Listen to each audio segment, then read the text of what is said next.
Many of you out there know the lens manufacturer Meike because of their fantastic cinema glass, especially their full-frame line. People have been saying that are testing them and using them in the real world that those lenses compete with lenses that are 5 times, even 10 times the price. So obviously that is a fantastic value when it comes to cinema lenses. Well, I am happy to report that Meike has started making autofocus lenses for the mirrorless cameras as well, and that is very exciting to someone like me, a hybrid shooter. This lens here that I'm about to talk about is a special lens when it comes to the Meike system. I think it changes a lot for that company, and I was already very big on the company. These two APS-C lenses right here, the 33mm and the 55 1.4, these are two of my favorite APS-C lenses that came out this year, and they're less than $200. And they're also making some great full-frame glass. Like, look at this beast right here, this 85mm f1.4. This is competing, in my opinion, in image quality with the Sony G Master version 2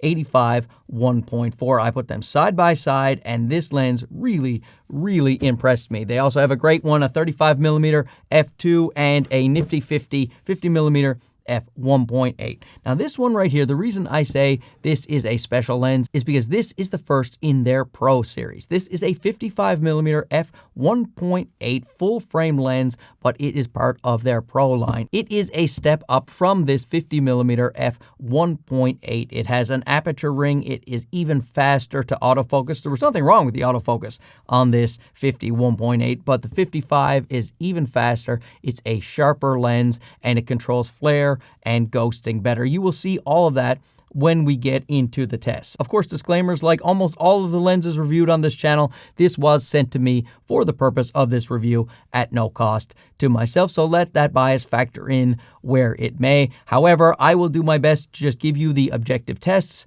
what I did, what I saw, and hopefully that will help you make an informed decision. And if you compare it to Sony's 50mm f1.8, the 55 really leaves it in the dust, even though it is not that much more expensive. The last I checked, this Meike 55 was $280 USD, and I think the Sony was $240 USD, and a much inferior lens in my opinion and all of my tests. In fact, I would get the Meike 50mm f1.8 that's only $170 over this Sony 50mm f1.8. Let's throw up a side-by-side of the Sony 50 1.8 versus the Meike 55 Pro, and even at 100%, you can see that the Meike is much sharper. You zoom into 300% and it becomes painfully clear how much sharper the Meike lens is. And this is on the A7R5, a 60 megapixel camera. So here we have a lens that is in the budget category when it comes to price,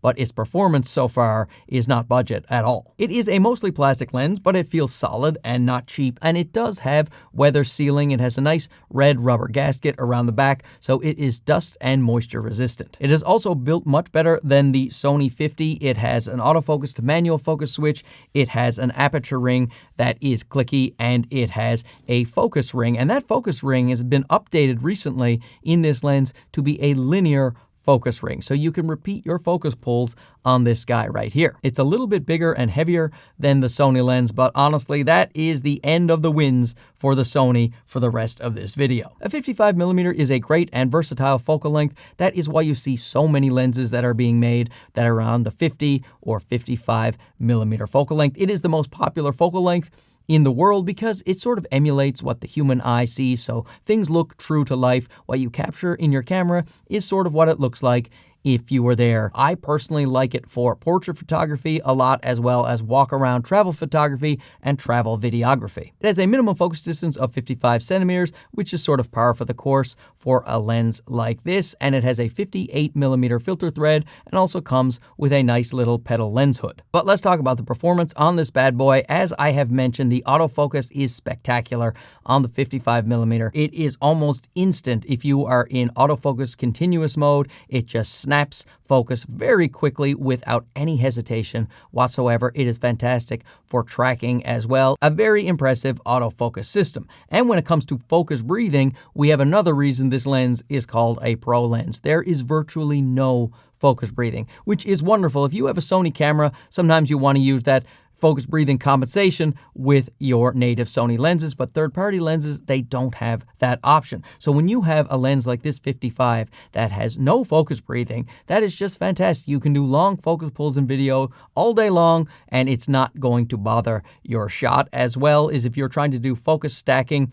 and you're trying to put a bunch of images together in Lightroom or Photoshop, then you don't have to worry about the frame moving as you change those focus points. So it is a great advantage to have no focus breathing on a lens. And as we've also stated, it is a sharp lens. Down at f1.8, it is extremely sharp in the center and also pretty sharp in the corners. As you stop it down a little bit, the corners sharpen up perfectly and that little bit of vignette goes away. There is a little bit of vignetting at f1.8, plus that is a very easy correction to make in post if vignette is something you don't want in your photos. Personally, I usually apply vignette to my photos to draw the eye to the center because I'm a professional. They use some nice coatings on this lens, so flare and ghosting is well controlled. Now you can use the lens hood if you want that extra protection from flares and glares. However, I think the lens does a really great job when it comes to a bright object in your photo. Even if it's very backlit, you will still have some nice contrast, nothing gets washed out, and the image holds its detail. You also have some pretty nice Sunstars, which is always a bonus in my humble opinion. When you have a 55 1.8, you're often going to be stopped down to 1.8, and you want to see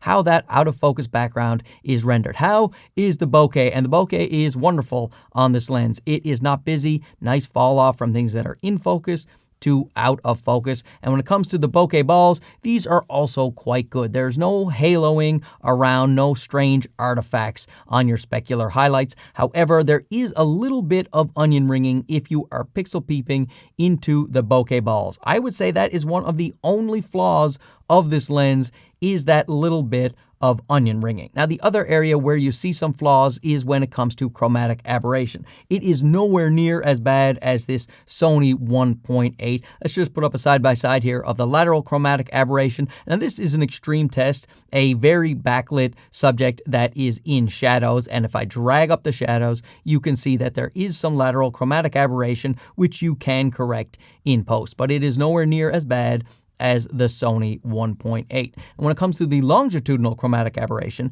that is the areas out of focus in the foreground or the background. If you see color fringing there, that is the LOCA, and that is present at f1.8, but not very strongly. If you look at the Sony 1.8, there is plenty of longitudinal chromatic aberration, but just a little bit with the Meike lens, and by the time you stop it down to f2.8, it's almost completely gone. So a really great job, I think, at controlling chromatic aberration and the longitudinal chromatic aberration for the Meike 55. I think there's a couple of things that the company Meike could do to be talked about in the same breath as Tamron and Sigma, and the first one is, I would say, it's great that there's an aperture ring on this Pro lens, but I would like to see the ability to make it clicky or declicky. I think that would be a nice addition. And while the Meike website will give you firmware updates and you can update it via the USB-C port on the back of the lens here, while it's great that that is available, there are no profiles available, those correction profiles for distortion